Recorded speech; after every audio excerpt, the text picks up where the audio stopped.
A man at the library told me to give him my seat because older people deserve more respect than young people. When I refused, he slammed his books down and shouted, "Kids like you are entitled brats."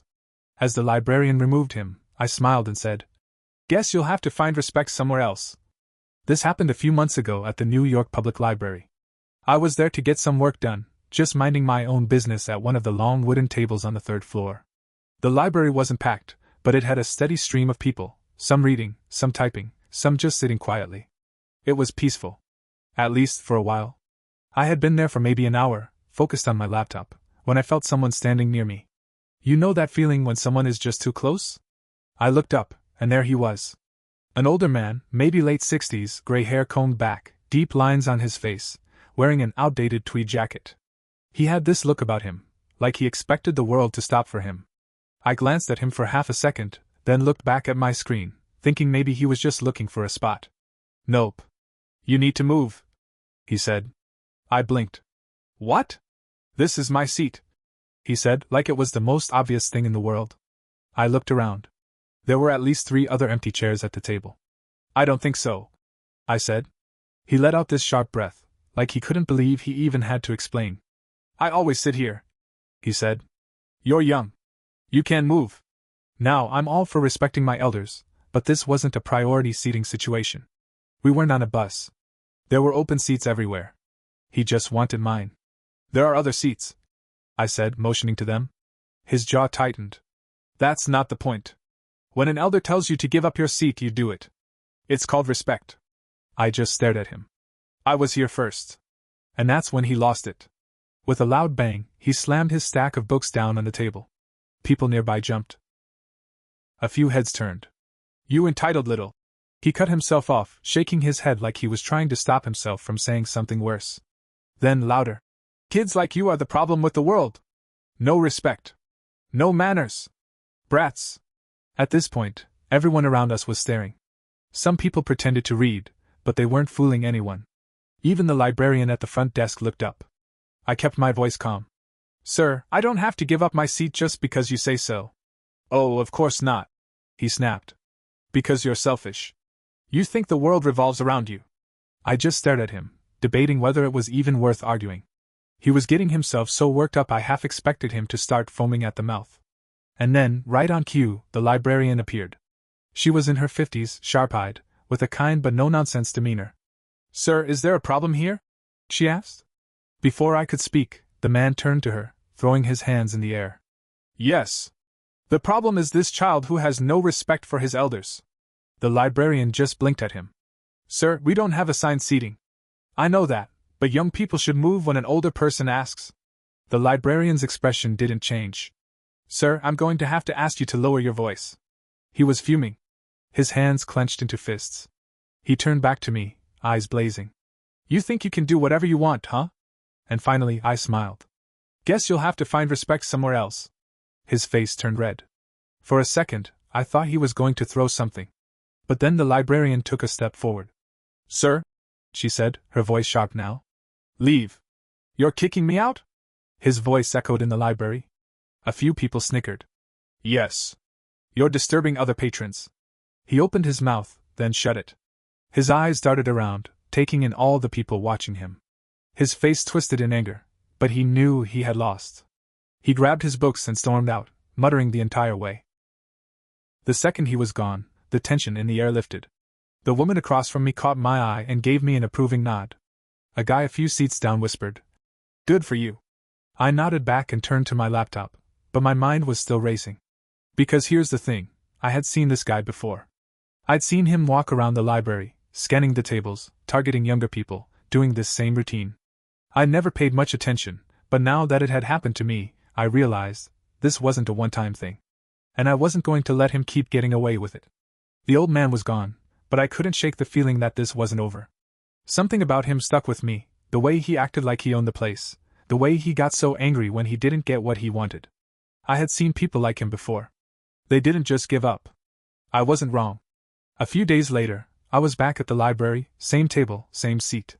I had almost forgotten about him when I felt that same eerie feeling, like someone was watching me. I looked up. And there he was. He wasn't alone this time. Standing next to him was another man, Maybe a few years younger, but just as stiff, just as entitled. The first guy, the one I had already dealt with, gave me a smug smile. I immediately knew what was happening. He had brought backup. You, he said, voice full of satisfaction. Still sitting in my seat, I see. I stared at him. It's not your seat. The other man stepped forward, looking me up and down like I was some kind of insect. You're the disrespectful little punk who refused to move the other day? I sighed. I'm the person who was sitting here first. Just like now. The first guy smirked, then turned to his friend. You see? This is what I was talking about. These kids have no respect. No manners. Think they can do whatever they want. I could feel people starting to watch again. The tension at the table grew. A woman at the end of the row closed her book and slowly leaned back, listening. A guy a few seats over took off his headphones. The second man leaned in slightly, like he was trying to intimidate me. Do you even know who you're talking to? I let out a breath, already tired of this conversation. An old man throwing a tantrum because he didn't get his way? His face twisted. I work with the board of trustees here. I have friends. You think you're so clever, but people like me? We run places like this. I raised an eyebrow. So, you're threatening me? Over a seat? His smirk deepened. Just giving you a friendly warning. You don't belong here. We do. Maybe it's time you learned your place. I was done. I turned to the librarian at the front desk, the same woman who had thrown him out last time. She was already watching, her face unreadable. Is this library private property? I asked loud enough for everyone nearby to hear. The librarian immediately shook her head. No. It's a public space. I turned back to them. So you don't own it. You don't run it. And you definitely don't get to decide who belongs here. The first guy's face was now completely red. His friend let out a sharp, humorless laugh. You think you're smart, huh? I smiled. Smarter than two grown men trying to bully someone out of a library chair. The first guy looked like he was about to explode. Before he could say another word, the librarian stepped in. Gentlemen, she said, voice firm. This is not how we handle disputes here. If you have an issue, you can take it up with security. Otherwise, I suggest you leave this patron alone. They hesitated. Then the second man, Mr. I work with the board of trustees, stepped closer, lowering his voice. Enjoy your time here while it lasts, kid. And with that, they turned and walked away. At first, I thought that was the end of it. But over the next few days, weird things started happening. Every time I walked into the library, I felt eyes on me. I would glance up and see one of them. Sometimes the first guy, sometimes his friend, sometimes both, just watching. One afternoon, I went to check out a book, and the librarian looked confused. Your account is flagged, she said. Someone reported you for disruptive behavior. I had never done anything disruptive. Twice, I caught one of them whispering to a security guard, pointing in my direction. The guard didn't seem to take them seriously, but still, it was clear they were trying to get me kicked out. And then, one night, as I was leaving the library, something happened that made my stomach drop. I was heading down the marble steps, my backpack slung over my shoulder, when I heard a voice behind me. You really don't know when to quit, do you? I turned. The second guy, the one who had claimed he was connected to the board, was standing at the top of the stairs, hands in his coat pockets, watching me with an expression I didn't like. You think you won something? He said, taking a step forward. You're making enemies, kid. People don't like it when you embarrass them. I held his gaze. Then maybe they shouldn't act embarrassing. His mouth twitched. And then, without another word, he turned and walked back inside. I stood there for a moment, heart pounding. This wasn't just some petty argument anymore. This was turning into something else. And I had no idea what was coming next. At that point I knew I had pissed them off. But I had no idea just how far they were willing to go. The weird behavior, the stares, the whispers, the fake reports, continued for days. It was annoying, but I wasn't about to let them run me out of a public library. If anything, their little intimidation game just made me more determined to stay. Then things escalated. One evening, I stayed later than usual. The library was open until 10 p.m., and by 9:30, the place was nearly empty. The long wooden tables were mostly abandoned, and the only people left were scattered students, a few regulars, and the librarians finishing their closing duties. I packed up my things and made my way down the wide marble staircase that led to the main entrance. My footsteps echoed in the quiet hall. And then, right as I stepped onto the last flight of stairs, something hit me. Hard. Something, or someone, slammed into my back. I had just enough time to throw my arms forward before I crashed down the last few steps. My backpack took the brunt of it, but my knee hit the marble, hard. My laptop bag skidded across the floor. For a second, I just lay there stunned. My knee throbbed. My elbow stung from where it scraped against the stone. Then I heard footsteps behind me. I turned my head just in time to see a shadow retreating back up the stairs, quick, purposeful, disappearing into the dimly lit hallway. I caught a glimpse of a coat sleeve before whoever it was vanished around the corner. A few seconds later, a librarian rushed over. "Oh my God, are you okay?" I pushed myself up, wincing. "Yeah. I think someone just ran into me." The librarian frowned. "I didn't see anyone." I glanced back at the stairs. Neither did I. Not really. It had happened so fast. But deep in my gut I knew. That wasn't an accident. I went home that night replaying the moment over and over. Who was behind me? Was it one of them? Had they actually tried to push me down the stairs? I wasn't sure. But one thing was clear. I wasn't just dealing with a couple of entitled old men throwing tantrums anymore. This was a real problem. The next day, I decided to get some backup. I had made a few casual acquaintances at the library, regulars who showed up around the same time I did. There was Diane, an older woman who spent hours in the reading nook, and Will, a law student who camped out near the history section. They had both witnessed the first confrontation. I found Will at his usual spot. "Hey," I said, keeping my voice low. "We need to talk." I told him everything, the intimidation, the fake reports, the feeling of being watched. And then I told him about the stairs. His face darkened. "That's insane." "I know. But I need help." He nodded. "You think they'll try again?" I exhaled. "I don't know. But I'm done letting them do this in the shadows." I didn't stop going to the library. If anything, I went more often. But now, I was careful. I kept my phone on me at all times. I made sure I wasn't alone when leaving. And most importantly, I set a trap. Will helped. The plan was simple. We'd wait and watch. If these guys tried anything again, we'd be ready. For 2 days, nothing happened. The old men were there, but they kept their distance. It almost felt like they had backed off. Then, on the third day, we caught them. It was late afternoon. I was at my usual table, pretending to be absorbed in my laptop, but really, I was watching them. The 2 men were near the front desk, whispering. Every few minutes, one of them would glance my way. Will was sitting a few tables away, pretending to read but also watching. And then, it happened. One of the men, the Board of Trustees guy, started walking toward me. Slow, casual, like he was just passing by. But I saw it. His eyes flicked to my bag. My laptop bag, sitting right at the edge of the table. I knew what he was about to do. Just as he reached me, he lunged, grabbing the strap and yanking it off the table. Too bad for him. I was ready.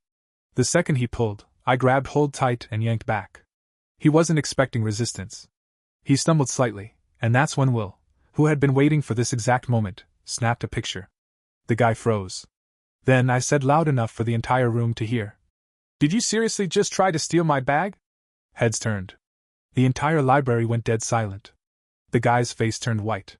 His mouth opened and closed, like he was trying to think of an excuse. Too late. One of the librarians had seen the whole thing. "Sir," she said, voice cold. "Come with me." His mouth twisted in anger, but he knew he was cornered. As he turned to leave with the librarian, he shot me a look, one that promised this wasn't over. And honestly, I was counting on it. The guy was led away by the librarian, his face locked in barely controlled rage. His friend, the first old man who had started all of this, was still standing by the front desk, watching. For the first time since this whole thing started, he looked nervous. He didn't come after me. He didn't say a word. He just turned and walked out of the library. For a moment I sat there, heart pounding. The tension in the room hadn't fully settled. People were still watching me, some whispering, others pretending to go back to their books. Will came over and sat down. "Well," he said. "That was something." I let out a breath. "Yeah. But I don't think this is over." And I was right. The very next day, I walked into the library, and found the old man waiting for me. This time, he wasn't alone. A security guard stood next to him, arms crossed. The old man smiled. "There he is," he said, voice dripping with fake politeness. "The troublemaker." I immediately knew what he was doing. He was trying to turn this around, make me look like the problem. The security guard looked me up and down. "I need to speak with you." I didn't argue. I followed them to a quiet area near the front desk, where the head librarian was already waiting. All right, she said, folding her hands. What's going on here? The old man spoke before I could. This young man has been harassing me, he said, shaking his head like he was disappointed in me. I tried to ignore it, but yesterday he set me up. He accused my friend of stealing, completely unprovoked. I stared at him. Are you serious? He turned to me, eyes full of fake concern. I don't know why you have such a problem with me, son. But you've been causing trouble for weeks. You refused to move when I politely asked? You've been watching me, following me, spreading lies about me. It's not right. I almost laughed. Oh, so you're the victim now? The librarian looked between us, clearly trying to figure out who to believe. Then, before I could respond, I heard another voice. No. He's the one causing trouble. It was Diane. The older woman from the reading nook had stepped forward, her face set with quiet determination. And she wasn't alone. Behind her, a few other regulars had gathered, people who had been watching everything unfold over the past few weeks. Will was there. A man I'd seen grading papers before. A woman who usually came with her teenage daughter. Diane looked directly at the librarian. I've seen it myself. That man, she pointed at the old guy, has been harassing younger patrons for months. He tries to intimidate them out of their seats. He picks fights and then plays the victim. This young man? She gestured to me. He's done nothing wrong. He's just the first one who didn't back down. The old man's face twisted. You don't know what you're talking about, he snapped. But then the professor, Mr. Grading Papers, spoke up. Actually, she does. I've seen you do it too. One by one, more voices chimed in. He tried to pull the same stunt on my daughter last month. He told me to leave my table once too. I always thought he was just grumpy, but yeah, he does this a lot. The old man froze. It was over. For the first time, the librarian looked at him differently. She wasn't unsure anymore. She was angry. Sir, she said, voice firm, I think it's time you left. Permanently. The old man's face turned red. You can't be serious. I've been coming here for years. You're banning me because of some kid? The librarian didn't waver. No. I'm banning you because you've been harassing patrons. This library is for everyone. Not just you. His eyes darted around, looking for help. His friend, Mr. Board of Trustees, was nowhere to be found. No one was on his side. You'll regret this, he muttered, voice shaking with rage. All of you. Then he turned and stormed out. For the last time. The moment he was gone, the tension in the library snapped. The librarian let out a breath and turned to me. I'm sorry. We should have stopped this sooner. I shook my head. I get it. He knew how to make himself look like the victim. Diane gave me a small smile. Not today, though. Will clapped me on the shoulder. Dude. That was legendary. And just like that, the battle was over. For the next few weeks, the library felt different. Better. No more stares. No more whispered threats. No more fake reports. For the first time, I could sit in my seat, do my work, and not have to worry about some entitled old man trying to push me out. I won.